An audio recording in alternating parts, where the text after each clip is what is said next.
दिवाली पर ससुराल आई दो बेशर्म सहेलियां। कुमकुम बहू, आज खाना पीना थोड़ा जल्दी टाइम से बना लेना, ताकि दोपहर से हम दोनों सास बहू दिवाली की साफ सफाई में लग जाएंगे। थोड़े ही दिन रह गए हैं दिवाली आने में।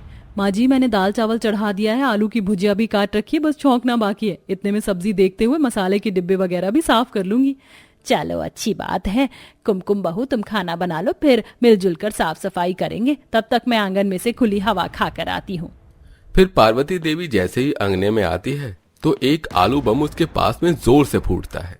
हाय दैया, ये गली मोहल्ले के बच्चे इतने शैतान हैं, दिवाली आई भी नहीं कि 1 महीने पहले से ही इनके बम पटाखे फोड़ना चालू कर देते हैं। ठहर जाओ शैतान कहीं के, भागते कहाँ हो। अपनी धर्मपत्नी पार्वती को गुस्सा देखकर ससुर राम प्रसाद और बेटा मोहित दोनों ठाके मारकर हंसने लगते हैं। अरे भाग्यवान, दिवाली का मौका है, बच्चे तो पटाखे जलाएंगे, कितनों को रोकेगी टोकोगी। अरे पर इनके माता पिता को संस्कार तो सिखाने चाहिए, वरना कल को यही बच्चे बड़े होकर बिगड़ कर बेशरम बन जाएंगे। अरे हम भी एक जमाने में बच्चे थे, मगर मजाल था जो माता पिता बोल दें कि इस जगह से नहीं हिलना तो हम डर मनाते थे। अरे जाने भी दीजिए ना माँ, गुस्सा थूक भी दीजिए।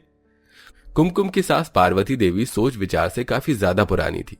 एक व्यक्ति होता है जो बदलते जमाने के साथ चलता है। पार्वती देवी के लिए अनुशासन संस्कार सबसे बड़ी धरोहर थी। कुमकुम शहर की पढ़ी लिखी लड़की थी, इसलिए जब शुरू में वो शादी करके आई थी तो उसे ससुराल के हिसाब किताब से ढलने में काफी दिक्कत परेशानी का सामना करना पड़ा। लेकिन अब पूरी तरह से वो गांव के हिसाब से ढल चुकी थी। और इतना तो आप भी समझ सकते हैं प्यारे दर्शकों कि गांव के लोग कितने ज्यादा इमोशनल सेंटिमेंटल होते हैं, जिनके लिए शर्म लिहाज सबसे ज्यादा जरूरी होता है, जबकि शहर वाले खुले मिजाज वाले होते हैं। दोनों सास बहू दिवाली की सफाई करने में लग जाती हैं। कुमकुम अपनी 5 साल की बेटी ललिता से बोलती है। ललिता बेटी, आराम से एक तरफ होकर बैठ जाओ, क्योंकि मुझे और तुम्हारी दादी को दिवाली की साफ सफाई करनी है तो टाइम लगेगा। पर मम्मी, ऐसे बैठे बैठे तो मैं बोर हो जाऊंगी। आप मुझे अपना छोटा वाला फोन दे दो, तब तक मैं गेम खेल लूंगी। अच्छा, ले खेल ले। कुमकुम अपनी बेटी को फोन दे देती है। बहू, पहले तो ऊपर ऊपर की चारों दीवार को अच्छे से झाड़ दे और देख कोने में कितने जाले लगे, इसे भी साफ कर देना। जी माँ जी, करती हूँ। कुमकुम सफाई करने लगती है, तभी उसे अपनी शादी से पहले की बीती हुई दिवाली याद आने लगती है, जब उसकी जिंदगी एक कॉलेज स्टूडेंट वाली थी, जहां उसकी 2 सहेली मोना, शिखा, जो कि उसकी बेस्ट फ्रेंड थी, जो हर वक्त मजाकिया किस्म की और बेबाक सी बोलने वाली थी, जहां दोनों शहर वाली सहेली कुमकुम के घर की सफाई करवा रही हैं। हे भगवान, ये जाला तो उतर ही नहीं रहा मुझसे। रहने दो मैंगो की टिंगू कहीं की, तुझे अकेले से ये जाला नहीं उतरेगा। चल मैं तुझे उठाती हूँ। अरे नहीं, मैं कर लूंगी। अबे ओ कुमकुम की बच्ची, ज्यादा भाव मत खा। चल जल्दी से आ जा, वरना मेढक की तरह उछलती रहेगी ऐसे ही।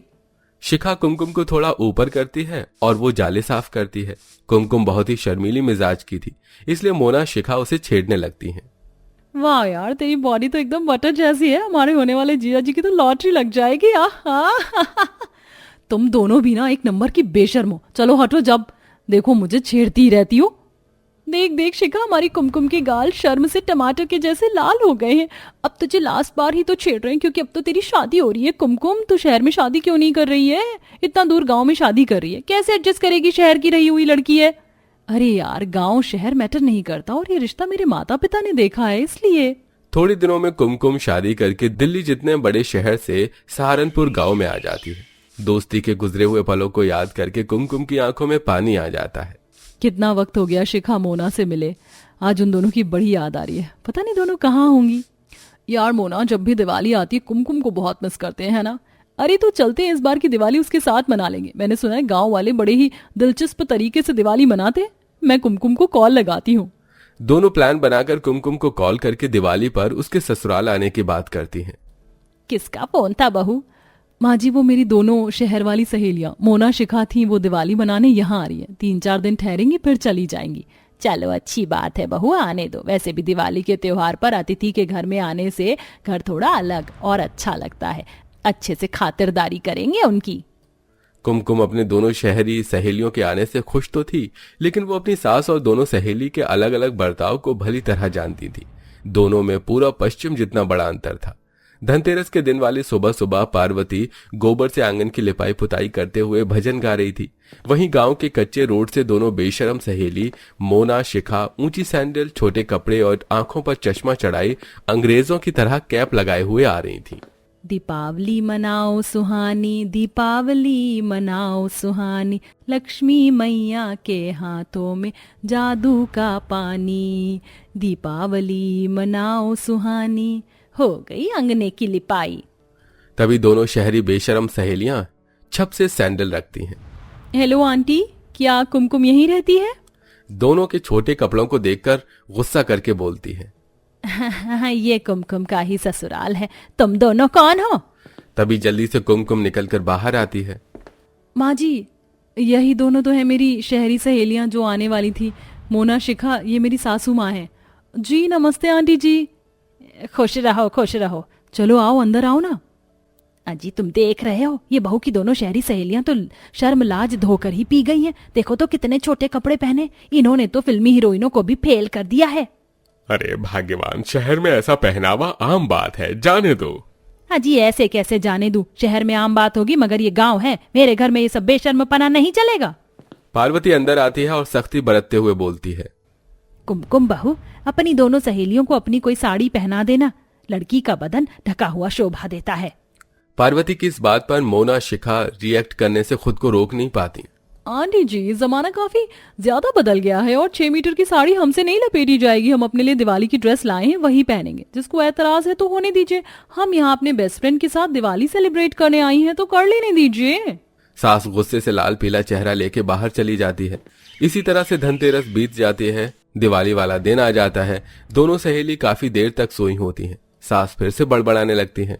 ये देखो बहू, तेरी दोनों शहरी सहेलियां 10 बजे तक घोड़े बेचकर सो रही हैं। अरे आज दीपावली का दिन है, आज के दिन सुबह के 4-5 बजे उठते हैं। शर्म वरम तो है ही नहीं दोनों में। आती हुई लक्ष्मी जी दरवाजे से लौट जाएंगी, जाने कैसी बेशरम। पार्वती के बार बार ताने कसने पर मोना शिखा खफा हो जाती है और बोलती है। यार कुमकुम, तेरी सास का स्क्रू ढीला है क्या? दिवाली के पटाखे से ज्यादा तो ये शोर मचा रही है। जाने देना मोना, माँ जी ऐसी हैं। तुम दोनों खुशी खुशी आई हो, खुशी खुशी दिवाली मनाओ। दिवाली तो हम मनाएंगे और इस मिस ढिंचैक को मजा चखाएंगे, तब इन्हें पता चलेगा असली बेशर्मी क्या होती है। देखते ही देखते दिवाली की शाम ढल जाती है। कुमकुम पूरे घर में दिए जलाकर 16 श्रृंगार करके तैयार होती है। तभी दोनों बेशरम सहेलियां टाइट फिटिंग जीन्स टॉप पहनकर बम पटाखे फोड़ने लगती हैं। कितनी मस्त फुलझड़ी घूम रही है। चलना रील बनाते हैं, गांव में फर्स्ट टाइम दिवाली मना रहे। कुछ मेमोरी तो होनी चाहिए ना, जो शहर जाकर याद करें। चल आ जा।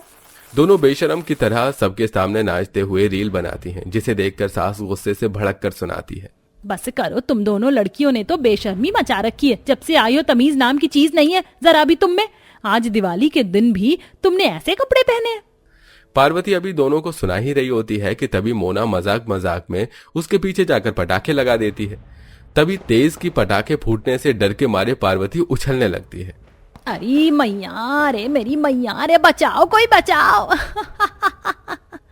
कितना मजा आ रहा है, क्या मस्त दिवाली प्रैंक किया है हमने तो। तभी कुमकुम आकर पटाखे हटा देती है और गुस्से में पार्वती दोनों को खींचकर थप्पड़ मारती है। बेशर्म बदतमीज कहीं की। अरे छोटी बच्ची हो क्या तुम दोनों? समझाने पर भी फर्क नहीं पड़ता। थप्पड़ खाकर दोनों को बहुत ही ज्यादा इंसल्ट फील होती है। कुमकुम कहती है, तुम दोनों ने ये ठीक नहीं किया शिखा, मोना। मेरी सास दिल की मरीज है, उन्हें दिवाली के पटाखे से डर लगता है। हर बार ऐसा मजाक अच्छा नहीं होता। ये सुनकर शहर से आई दोनों बेशरम सहेलियों को अकल आती है और दोनों रोते हुए माफी मांगती हैं। सॉरी माँ जी, हम तो बस हंसने के लिए प्रैंक कर रहे थे। हमें नहीं पता था कि आप दिल की मरीज हैं, वरना हम ऐसा नहीं करते। पार्वती का दिल पिघल जाता है और वो इमोशनल होकर कहती है, बच्चियों तुम दोनों भी मुझे माफ कर दो। गुस्से में मैंने तुम पर हाथ उठा दिया। दरवाजे पर आया मेहमान तो भगवान बराबर होता है। कोई बात नहीं माँ जी, जब बच्चे गलती करते हैं तो मम्मी पापा भी तो उनके भले के लिए मारते हैं ना, तो हमें बुरा नहीं लगा। चलो फिर एक साथ मिलकर दिवाली मनाते हैं। अंत में दोनों बेशरम सहेलियां अपने छोटे कपड़े बदलकर भारतीय संस्कृति के हिसाब से सज धज कर अपनी गांव वाली सहेली और उसके ससुराल वालों के साथ खुशी खुशी दिवाली मनाते हैं। एक दूसरे को मिठाई खिलाते हैं और फिर अगले दिन वापस शहर लौट जाती हैं। तो प्यारे दर्शकों, क्या आप इस बात से सहमत हैं कि हम चाहे कितने भी मॉडर्न क्यों न हो जाएं, त्योहारों की शोभा भारतीय संस्कृति से ही जुड़ी हुई होती है। आशा है कि कहानी आपको अच्छी लगी होगी। वैसे आपको अपने दोस्तों से मिले कितना वक्त हो गया? क्या आप इस दिवाली उनसे मिलने वाले हैं? कमेंट में शेयर करना बिल्कुल मत भूलिए।